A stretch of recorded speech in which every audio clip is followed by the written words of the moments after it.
Can you hold the Bible in your hands and say it is true? I can trust it is reliable. Over a number of segments, I've dealt with a lot of issues concerning the reliability of the Bible. But what I'd like to do now is switch to the third reason or reasoning that convinced me that I could hold the New Testament in my hand and say not only what I have is what was written down, but what was written down was true. Jesus actually did that and said that. Now, this line of reason is based upon this. Listen carefully, because you've probably maybe heard this before, but listen to the way that I present it. Here were 12 men. The apostles, 11 of the 12 died martyr's death. John died in exile. Judas was replaced. 11 of the 12 died martyr's deaths. Went through horrible torture, some of the worst torture in history, which I document in my books. And they went through it for one reason. In their own words, and this is important, in their own words, in the book of Acts in the New Testament, in chapter 1, in the first 3 verses, they say this, that after they saw him killed, crucified, and buried, that meant 4 professional Roman executioners would have signed his death warrant that he was dead, that he was buried. But in their own words, they said, on the 3rd day, he was raised from the dead, and that he lived with them and walked with them, now get this, with many convincing proofs over a period of 40 days. Not 40 hours, not 4 hours or 4 days, for 40 days. They said after he was killed and buried, he appeared to them with overwhelming evidence. And even going on to say he appeared to over 500 at one time. And Paul said the majority of them are alive right now. Go check it out for yourself. Now, a lot of people in university say to me, well, Josh, a lot of people have died for a lie. So what's the big deal? You know they're right. A lot of people have died for a lie. So you say, well, why is this so significant? For this reason. Yes, a lot of people have died for a lie, but they always believed it was the truth. Now, you hear me? Yes, a lot of people have died for lies, but they always believed it was the truth. Now here's the catch. And this is what I struggle with as a non-believer in university.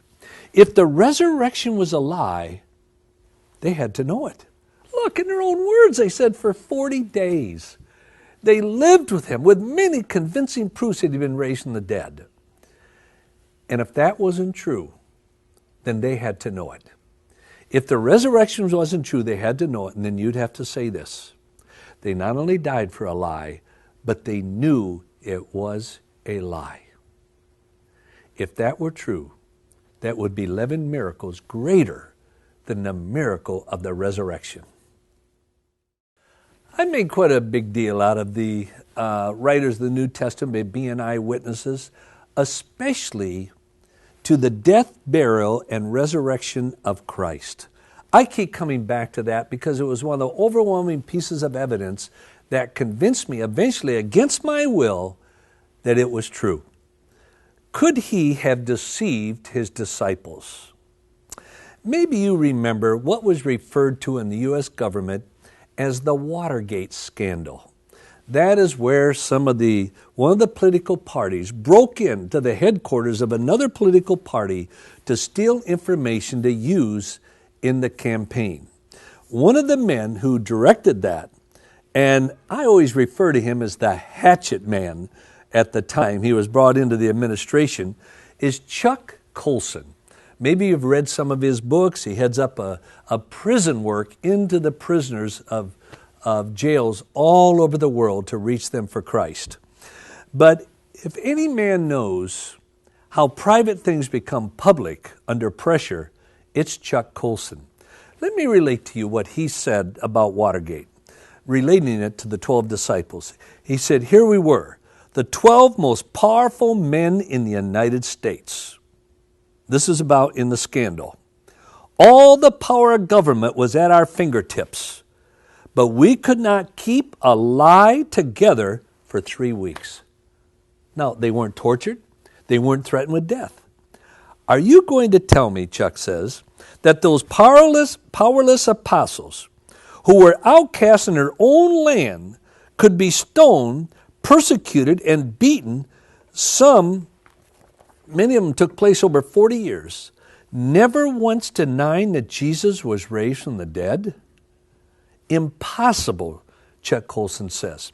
Humanly impossible, unless they had seen the risen Christ face to face.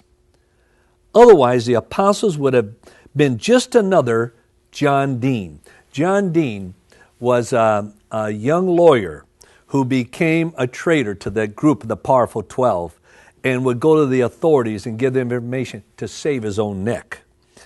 And it said they would just be another John Dean. He'd have gone in to turn state's evidence. Any one of the apostles would, he said. He had already done it 3 times, John Dean had. And he's saying, look, here we were, the 12 most powerful men in the world, and we could not keep a lie secret for 3 weeks. You trying to tell me that over a period of 40 years, the 12 powerless apostles were beaten, they were tortured and threatened with death and eventually killed, and never once retracted that on the 3rd day Christ was raised from the dead? Men and women, to believe that, you would need to have an intellect of somebody that calls himself a poached egg. The 12 apostles, 11 of the 12 died martyrs' deaths for one thing. In a number of segments, I've dealt with that. I would like to relate to you what a friend of mine, his name is Gary Habermas. Dr. Habermas is probably the #1 expert in the world, or one of the top 2 on the resurrection. He's probably written more on it and more research than anyone else. And I want to read through some of his analysis of the apostles being willing to die for a lie. Dr. Habermas says, the skeptic might object.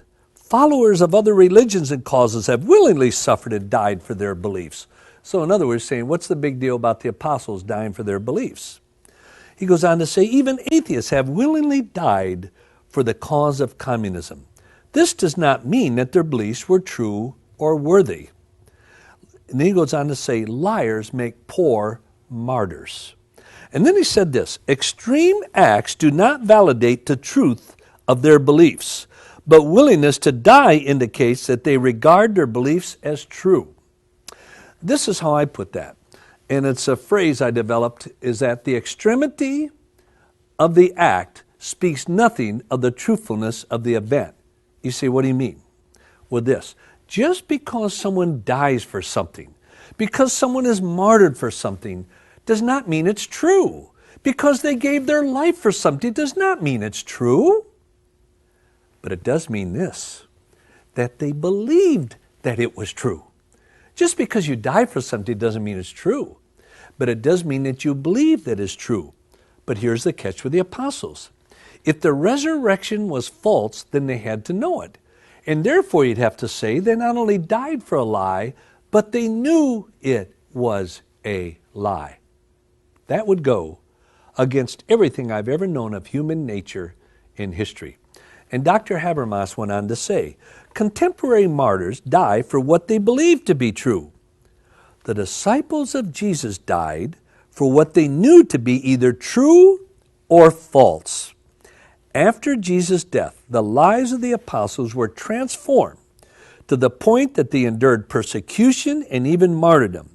Such strength of convictions indicates they were not just claiming that Jesus rose from the dead and appeared to them in order to receive some personal benefit, but they really believed it. Compare this courage to their character at Jesus' arrest and execution. They denied and abandoned him. They hid in fear. Afterwards, they willingly endangered themselves by publicly proclaiming the risen Christ. If I can't trust them on what Jesus said and did, they signed their testimony in blood, I'd have to be a total historic agnostic. Yes, a lot of people have died for a lie, but they always thought it was the truth. If the resurrection of Jesus Christ was a lie, they had to know it was a lie. Therefore, you would have to say that they not only died for a lie and went through that horrible torture and death for what they what was a lie, but they knew it was a lie. You've maybe heard of Andre Cole. His real name is Bob Gertler. He's rated one of the world's greatest illusionists. He is a man who can boast he's the only man alive who has never ever been fooled by another illusionist. One of his expertise is to create illusion. In his lifetime, he has created and sold almost 2,000 illusionary or magical effects. Many of the great musicians you watch, those magic acts and illusions were created by Andre Cole. He's the one that created the disappearing of the Statue of Liberty. I can't believe it. 3 times I've stood just within a few feet of a miniature Statue of Liberty and it would disappear right before my eyes. I remember once I said, Andre, how'd you do that? He said, very well. And I have to admit, he did. But he was a skeptic, a non-believer. And he just thought the Bible was myth and everything else.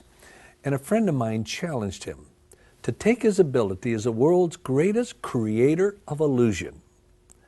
Only man alive who can boast he's never been fooled by another illusionist and apply it, his skills and techniques, to the miracles of Jesus Christ to prove that they were magic acts. After a little persuasion, he accepted that, thinking it'd be very easy. I lived in Canada. I remember when Andre came up there and spent 3 days with me. What a great 3. Most people don't have 3 minutes, let alone 3 days with a master. And he shared with me the struggle he went through. He said, I thought it'd be real easy. That all I have to do is approach them with modern day technology and magic and illusion and could explain it all away. He said several of them I could, but the majority of the miracles of Christ I could not explain away. But he said there was one miracle that Christ did, that there's absolutely no way through all modern magic, illusions, or anything to ever explain it away as illusion. In the next segment, I want to tell you what that one miracle was.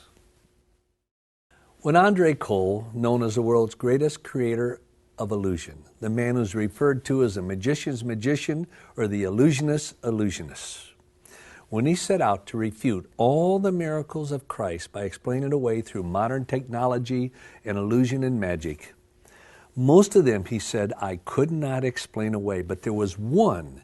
He said there's no way that Jesus could have deceived his disciples. Do you know what miracle that was? The resurrection. He said, Josh, if the resurrection didn't happen, they absolutely had to know it. This is when he pointed out several things to me. One, he said, no illusionist would hardly ever do an illusion outdoors. Why? Because you have to control the lighting, the visual approach, everything in illusion and magic. Because everything is a simple trick. But he said, almost all of Christ's miracles were done outdoors. Even with our technology today, you'd be crazy to do that. But then he said, second, you have to understand that some of the illusionary effects that I create and magical effects that I create for many of the great magicians in the world, it would take anywhere from 1 to 2, even 3 large, huge semi-load of equipment to do one illusion. I never knew that. Just to do one illusion. He gave me examples of it. He said, look at Jesus. He had a donkey. And that's when it hit me. Whoa. You know, there is no way he could have deceived him. And what Andre concluded was that if Christ was not raised from the dead, they had to know it. And therefore, you would have to conclude with the 12 disciples that 11 of the 12 died martyrs' deaths, that they not only died for a lie, but they knew it was a lie. And under the worst torture, and then the threat of death and being killed, never once denied it. I've had over 250 debates in universities around the world. And almost every debate would always come back to the resurrection. And I would challenge my opponent to give me one piece of evidence. And I used to joke, it doesn't even have to be credible. Give me one piece of evidence that any disciple under the worst torture ever retracted his belief that on the third day Christ was raised from the dead, and no one in 50 years has done that. If I can't trust them of what Jesus said and did, then I can't trust anyone, because they went through the test of death to determine their veracity.